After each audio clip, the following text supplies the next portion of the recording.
इस तरह की बयानबाजी महिलाओं के ऊपर आज देश में सब सदैव ही हमारे बहू बेटियों की इज्जत की जाती है और भारत देश अखंडता और एकता की मिसाल दी जाती है कि भारत देश में बहू बेटियों की इज्जत की जाती है। तो उनका जो बयान था वो बिल्कुल निंदनीय था। ऐसे बयान के लिए वो माफ़ी मांगे और जो भी कार्रवाई उन पर बनती है वो की जाए।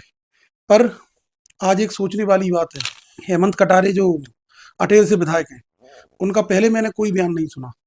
हालांकि वो मेरे छोटे भाई की तरह है, मैं उसके उपचुनाव में भी रहा था, पर मैंने कोई भी बयान उनका अभी तक नहीं सुना। पर इस बयान पे वो कह रहे ब्राह्मण समाज इतना कमजोर नहीं है, इतने उत्तेजित वो हो गए कि वो ये भूल गए कि एक प्रतिनिधि है, जिस प्रतिनिधि है उसे उनकी विधानसभा में अभी एक दलित को मूत्र पिलाया गया था, एक आपके अभी टीकमगढ़ में एक कुशवा समाज को पैर धो के पिलाया गया था। तो एक प्रतिनिधि है और नेता और प्रतिपक्ष भी है, इस नाते उन्हें चाहे वो एससी एसटी ओबीसी सभी वर्गों के साथ अगर होता है उनकी आवाज उठानी चाहिए। पर केवल उन्होंने ब्राह्मण समाज के लिए आवाज उठाई, तो मेरा उनसे विरोध भी है और उनको समझाइश भी है छोटे भाई की तरह कि सभी वर्गों को उस वोटों से अगर आप बने हो, केवल ब्राह्मण वोट से नहीं बने, तो आगे भी ऐसी राजनीति ना करें। तो आज स्वच्छ है एक गरीब व्यक्ति, और गरीब व्यक्ति और शोषित व्यक्ति भी न्याय की उम्मीद है और वो न्याय के लिए जाता है। पर कई और लोगों की जो दुकानें बंद हो गई हैं, जो अवैध कारोबार करते थे, और उनकी नेतागिरी शायद नहीं चल पा रही, इस कारण उन्हीं के कुछ गुर्गे हैं या कुछ लोग हैं जो एसपी मुर्दाबाद और प्रशासन को बदनाम करने का कार्य कर रहे हैं। और सर आईएएस संतोष वर्मा का एक बयान बहुत ज्यादा वायरल हो रहा है। ग्वालियर में कल एसपी ऑफिस पर कहीं ना कहीं घेराव देखने को मिला था। किस प्रकार से आप देख रहे हैं, क्या कहना चाहेंगे इसके बारे में? देखिए, सबसे पहले तो मैं आपके जीवन न्यूज का धन्यवाद दूंगा, जो लगातार सत्य की आवाज जो दिखाता है, उसके लिए तहे दिल से आपको, आपकी रिपोर्टिंग को और आपके चैनल को बहुत बहुत धन्यवाद।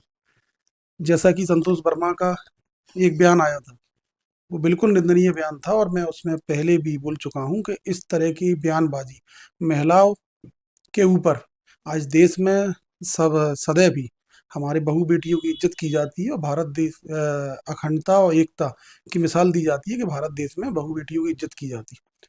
तो उनका जो बयान था वो बिल्कुल निंदनीय था। ऐसे बयान के लिए वो माफ़ी मांगे और जो भी कार्रवाई उन पर बनती है वो की जाए। पर आज एक सोचने वाली बात है, हमारे लोगों को भी सोचना पड़ेगा कि इन चीज़ों की शुरुआत होती कहाँ से है। मैं अकेले वर्मा जी को इसका दोषी नहीं मानता, क्योंकि इससे पहले एक रामेश्वर शर्मा जो पूर्व मंत्री हैं, उनका एक बयान आया था जोधा अकबर को लेकर। उन्होंने कहा था कि कोई उनके कॉलेज में मिले थे या मिले, तो वहाँ भी महिलाओं का अपमान हुआ था। कुछ दिन पूर्व एक मौलाना ने डिम्पल यादव को अपमान किया था एक अपृत भाषा बोलकर, पर उस पर भी लोगों ने मजे लिए थे और शेयर कर रहे थे कि जी मौलाना जी बोल रहा है, यादव क्या करेंगे। और न जाने ऐसी कितनी घटनाएं हो जाती हैं जो सभी वर्गों की महिलाओं के लिए गलत बोला जाता है, चाहे वो रामेश्वर शर्मा द्वारा राजपूत समाज ठाकुर समुदाय के लिए बोला हो, मौलाना यादव समाज के लिए बोला हो, आज वर्मा ने ब्राह्मण समाज के लिए, वो सभी की मैं कड़ी निंदा करता हूँ। और सभी को राजनीतिक लाभ फायदा उठा के, झूठे सनातनी बन के या अपने वर्ग को खुश करने के सिद्धांत से इस बयानबाजी का विरोध नहीं, बल्कि किसी भी महिला के साथ अगर ऐसा अपमानजनक कोई टिप्पणी करता है तो उसका विरोध होना चाहिए। जिस प्रकार आपने देखा होगा, हेमंत कटारे जो अटेर से विधायक हैं, उनका पहले मैंने कोई बयान नहीं सुना। हालांकि वो मेरे छोटे भाई की तरह है, मैं उसके उपचुनाव में भी रहा था, पर मैंने कोई भी बयान उनका अभी तक नहीं सुना। पर इस बयान पे वो कह रहे ब्राह्मण समाज इतना कमजोर नहीं है, इतने उत्तेजित वो हो गए कि वो ये भूल गए कि एक प्रतिनिधि है, जिस प्रतिनिधि है उसे उनकी विधानसभा में अभी एक दलित को मूत्र पिलाया गया था, एक आपके अभी टीकमगढ़ में एक कुशवा समाज को पैर धो के पिलाया गया था। तो एक प्रतिनिधि है और नेता और प्रतिपक्ष भी है, इस नाते उन्हें चाहे वो एससी एसटी ओबीसी सभी वर्गों के साथ अगर होता है उनकी आवाज उठानी चाहिए। पर केवल उन्होंने ब्राह्मण समाज के लिए आवाज उठाई, तो मेरा उनसे विरोध भी है और उनको समझाइश भी है छोटे भाई की तरह कि सभी वर्गों को उस वोटों से अगर आप बने हो, केवल ब्राह्मण वोट से नहीं बने, तो आगे भी ऐसी राजनीति ना करें। सर ग्वालियर में जिस प्रकार से क्राइम अभी चरम सीमा पर पहुंच चुका है, अभी हाल ही में मोला के सदर बाजार में दिन दहाड़े गोलीबारी की गई है हम्म। और वहां पर एसपी के मुर्दाबाद के नारे भी लगे हैं। तो क्या लग रहा है पुलिस प्रशासन अपना काम ठीक तरीके से नहीं कर पा रहा है, उनसे प्रशासनिक व्यवस्था नहीं संभाली जाती? देखिए, मैं आपको बताऊं, हम्म। ग्वालियर में क्राइम क्राइम रेट पहले से कम हुआ है, नहीं तो आप आंकड़े उठा के देख लीजिए। हम्म। जो राजेश चंदेल टाइम के क्राइम के आंकड़े आप उठा के देख लीजिए, और फिर आप धर्मवीर सिंह जी के आंकड़े उठा के देख लीजिए।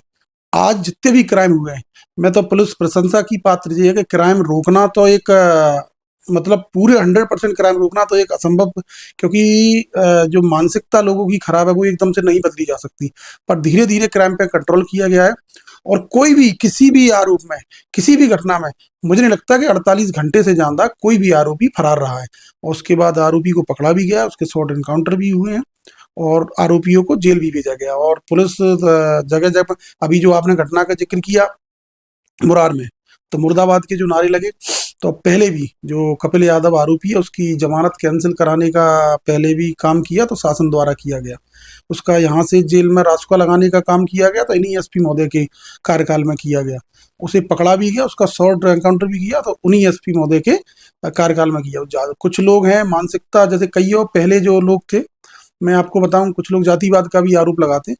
राजेश चंदेल जी जब एसपी थे उनके टाइम में 19 उन्हीं के समाज के टीआई थे, 19 उन्हीं के समाज के टीआई थे। पर ठीक है, मैं ये नहीं कह रहा कि वो गलत थे, पर आरोप जब उन पर नहीं लगे, जब आज स्वच्छ है एक गरीब व्यक्ति, और गरीब व्यक्ति और शोषित व्यक्ति भी न्याय की उम्मीद है और वो न्याय के लिए जाता है। पर कई और लोगों की जो दुकानें बंद हो गई हैं, जो अवैध कारोबार करते थे, और उनकी नेतागिरी शायद नहीं चल पा रही, इस कारण उन्हीं के कुछ गुर्गे हैं या कुछ लोग हैं जो एसपी मुर्दाबाद और प्रशासन को बदनाम करने का कार्य कर रहे हैं।